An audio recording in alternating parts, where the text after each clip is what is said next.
Dans cette vidéo, je vais me prêter à l'exercice difficile de vous partager mon enthousiasme sur un plugin qui va sembler vraiment excitant pour certains et leur faire aimer WordPress et puis être complètement passablement inutile et sans intérêt pour d'autres.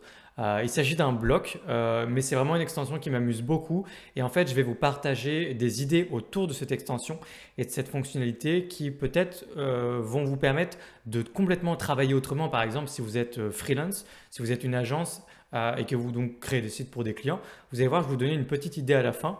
Et globalement, je vais juste vous partager mon enthousiasme pour ce plugin et les différentes choses que vous pourriez pouvoir faire avec. Alors, qu'est-ce que c'est que ce plugin? Il s'agit d'un bloc, ni plus ni moins.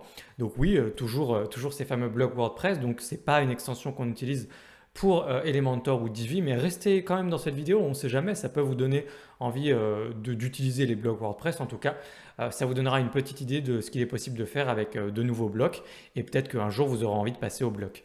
Ce bloc vous permet en fait de dessiner dans WordPress. Et oui, juste dessiner, ni plus ni moins. Alors attention, il n'y a pas énormément d'options. Mais je vais vous montrer comment ça fonctionne. Vous allez pouvoir juste gribouiller des choses directement à l'intérieur d'un bloc.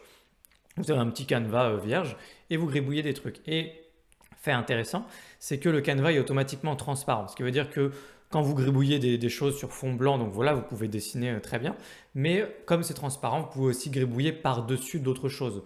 Donc quand vous utilisez des blocs style des sections, des blocs comme ça, notamment avec Cadence Blocks ou n'importe quelle suite de blocs WordPress, eh bien vous allez pouvoir gribouiller par-dessus une image, un fond en papier, un paysage ou ce que vous voulez.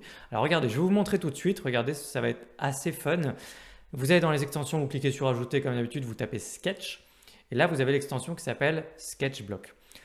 Cette extension, elle n'est pas développée par n'importe qui, malgré le fait qu'il n'y ait pas eu de mise à jour depuis 2 mois. Pour l'instant, elle est très sommaire, vous ne pouvez pas faire grand-chose avec, mais c'est quand même cool. Elle est développée par, grosso modo, la même équipe qui développe WordPress. C'est à peu près les mêmes, on fait simple, hein. C'est à peu près la même équipe, c'est automatique que vous avez juste ici. Donc ce qu'on va faire, je vais vous montrer, on va installer Sketchblock et on va l'activer. Et ensuite, c'est juste un bloc, hein, donc je vais vous montrer, activer. On va aller dans nos pages, on va aller sur une page existante, hein, par exemple, je vais faire un modifier ici. Et puis on va ajouter n'importe où un bloc. Donc on descend, on va se mettre par exemple ici. Je vais directement, vous avez juste ici Sketch, donc c'est parfait, c'est le bloc qui nous intéresse. Donc je clique sur Sketch et vous vous retrouvez avec un canevas comme ça, que vous pouvez donc redimensionner et dans lequel vous allez pouvoir, une fois que vous l'avez sélectionné, vous allez pouvoir dessiner avec. Donc regardez, je peux dessiner. Et attention, c'est beaucoup plus cool que ça en a l'air. Pourquoi? Parce que ça fonctionne bel et bien pour les artistes parmi vous qui y ont directement pensé. Ça fonctionne bel et bien avec votre tablette. Si vous avez une tablette avec un stylet, je ne sais pas comment ça s'appelle, mais pour dessiner directement, c'est des sujets que je ne maîtrise pas du tout, mais vous voyez très très bien de quoi je parle. Vous dessinez sur une tablette, eh bien ça va fonctionner en fait avec ce bloc Sketch. Ce qui veut dire que là, moi, je suis avec une souris. Donc c'est super difficile de faire quelque chose. Par exemple, d'écrire. Là, si j'essaie d'écrire quelque chose, mon prénom, ça va être horrible. Là, j'ai l'impression d'avoir la main tétanisée parce que j'essaye de dessiner, mais d'écrire en fait. Et c'est avec une souris, donc c'est odieux. Mais si vous êtes avec une tablette et avec un stylet, c'est super pratique puisque là, du coup, vous pouvez réellement gribouiller des choses, dessiner, mais également écrire. Vous pouvez aussi bien écrire que dessiner. Donc ça s'adresse probablement déjà à ceux qui ont un petit coup de main, mais pas forcément, puisqu'à partir du moment où vous avez le matériel pour, même j'ai envie de dire une souris ou un pad, ça fonctionnera par rapport aux petits exemples que je peux vous montrer juste après.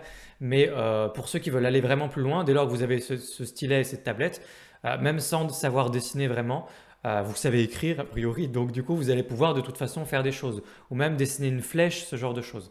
Alors, comment fonctionne ce bloc? Donc vous avez vu, je peux très facilement agribouiller des trucs, ça fonctionne plutôt bien. Vous pouvez choisir les différentes couleurs de votre palette de couleurs qui sont liées à votre thème. Donc moi mon thème c'est Cadence, je retrouve mes couleurs ici. J'ai ensuite la taille pour dessiner. Donc j'ai pas énormément d'options mais ça convient très très bien. Et là j'en ai un gros. Je peux donc supprimer tout ce que j'ai fait juste ici. Attention par contre, dès lors que vous sélectionnez, vous voyez, le bloc, en fait c'est comme si vous dessiniez quasiment dedans. Enfin on peut vite se faire avoir. Donc quand vous avez autre chose de sélectionner et vous sélectionnez le bloc, il n'y a pas de souci, ça ne dessine pas dedans. Par contre, si vous commencez à cliquer à l'intérieur du bloc, là par contre, ça va dessiner à l'intérieur du bloc. Donc vous voyez que ça peut poser problème, il faut faire attention à ça. Voilà, donc vous pouvez dessiner comme ça. Quand vous faites un CTRL Z pour revenir en arrière, ça supprime tout, donc faites attention à ça aussi.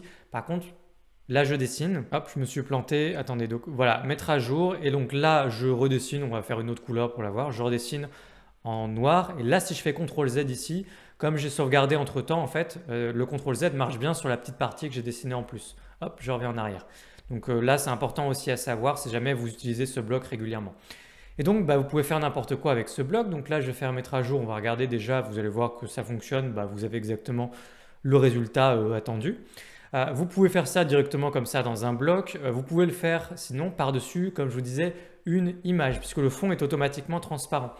Donc du coup, ce que je peux faire, c'est ajouter l'équivalent d'une grande section dans les blocs Cadence Blocks. Ici, c'est Row Layout. Ici, je vais mettre une colonne.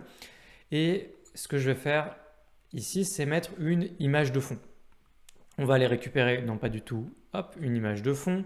On va mettre n'importe quelle image assez grande, ça c'est bien.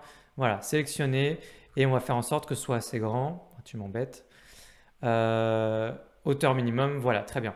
Et donc là-dessus, je vais pouvoir ajouter mon bloc sketch et je vais pouvoir dessiner. Donc là par exemple, je prends du bleu et puis je fais ma petite flèche. Voilà, par exemple, super flèche, actualiser. Et on a une flèche qui est dessinée. Et vous avez vu le trait, vraiment il est très fin, il est parfait en termes de résolution, il est assez propre. Donc déjà, ne serait-ce que l'utilisation de ce bloc pour un certain style un peu avant-gardiste de blog, de portfolio ou de site un petit peu artistique, ça peut être très très intéressant puisque vous pouvez utiliser ce bloc absolument n'importe où sur votre site et créer un effet globalement un peu arty sur l'ensemble de votre site qui peut être agréable. Mais ce n'est pas la seule idée, vous pouvez en fait faire plein de choses avec ça. Par exemple, vous pouvez gribouiller en permanence et avoir un blog entier juste autour du gribouillage, de ce qu'on appelle faire des sketchs, du sketching. Vous pouvez créer des articles régulièrement, mais au lieu d'écrire dedans, vous faites quasiment que du gribouillage comme ça. Je suis sûr qu'il y a des gens à qui ça peut plaire. Vous pouvez signer vos articles de blog, ou vos articles, ou ce que vous voulez, mais vous allez en bas, à la fin de votre article, vous rajoutez un bloc, pardon, et puis vous arrivez et vous signez. Donc moi ma signature c'est un truc comme ça, à peu près, plus ou moins. Et vous pouvez signer systématiquement. Et c'est vraiment organique, authentique, donc c'est super intéressant. Et vous pouvez gribouiller en permanence par-dessus des images et tout. Donc vraiment moi j'aime beaucoup. Alors moi la petite astuce que je voudrais vous donner pour celles et ceux qui se disent ok ça n'a aucun rapport avec moi, ça ne m'intéresse pas. Déjà, c'est des idées intéressantes même pour un freelance ou une agence parce que vous pouvez donner ce genre d'idées à des gens qui ne savent pas que c'est possible. Donc si vous avez des profils type justement des artistes, des gens qui dessinent, proposer, être force de proposition et avoir ces petites propositions originales comme ça peut beaucoup leur plaire quand ils vont prendre en main un blog par exemple ou des choses comme ça. Mais pas seulement. Finalement, pour vous, c'est intéressant aussi. Pourquoi? Je vais supprimer tout ça.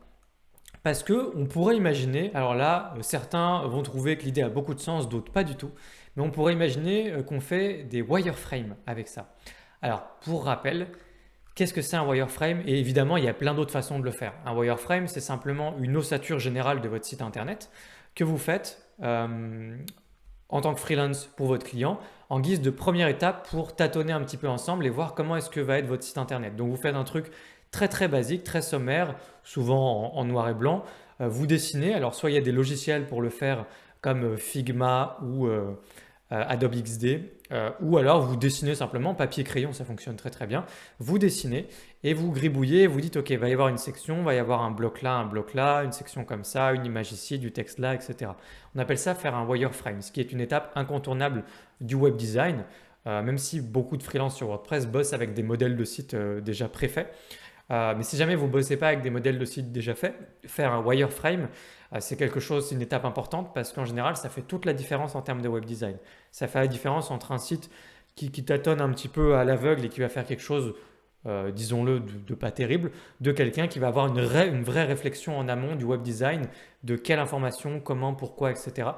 En général, le résultat, c'est le jour et la nuit quand on fait un wireframe. C'est quand même intéressant. Faites le test, vous verrez. À moins que vous bossiez déjà avec des modèles de site. Et donc, si vous faites un wireframe, encore une fois, il y a plein de façons de le faire, eh ben, pourquoi pas utiliser ce bloc pour faire un wireframe. Alors, comment? Vous allez me dire, regardez, on va faire un petit exemple ensemble. Je vais quitter ça.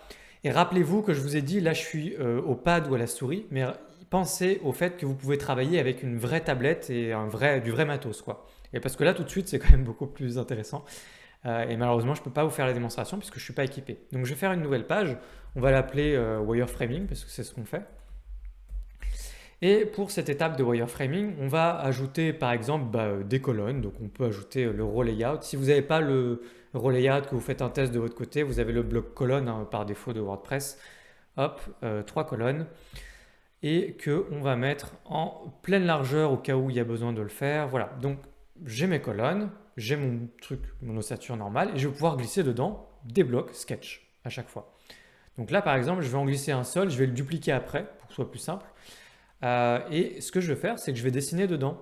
Toujours pareil, si vous êtes à la tablette et au stylet, c'est super intéressant puisque là, vous pouvez faire un wireframe comme si vous le faisiez chez vous de votre côté là, sur votre bureau, mais vous le faites ici. Je ne vais jamais y arriver avec ce point, bon, c'est pas grave. Hop, je dessine.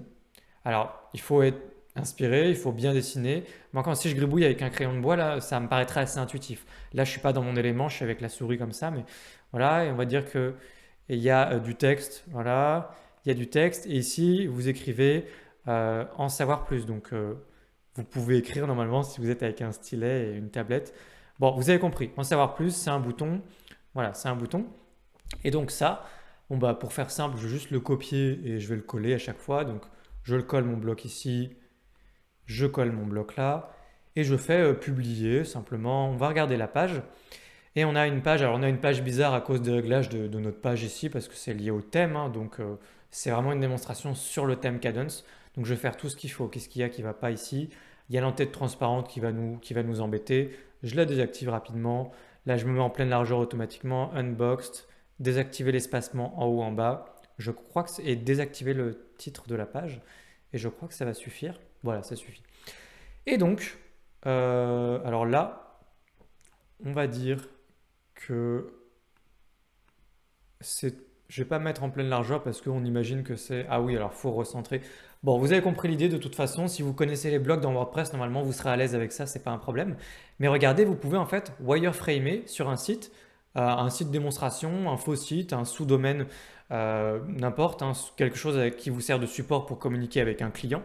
Vous pouvez en fait dessiner, au lieu de dessiner de votre côté dans votre coin, sur votre bureau avec du papier et un crayon, vous pouvez dessiner sur votre site WordPress en accessible via Internet et vous avez compris l'idée quoi. Vous pouvez partager ça après à votre client par exemple.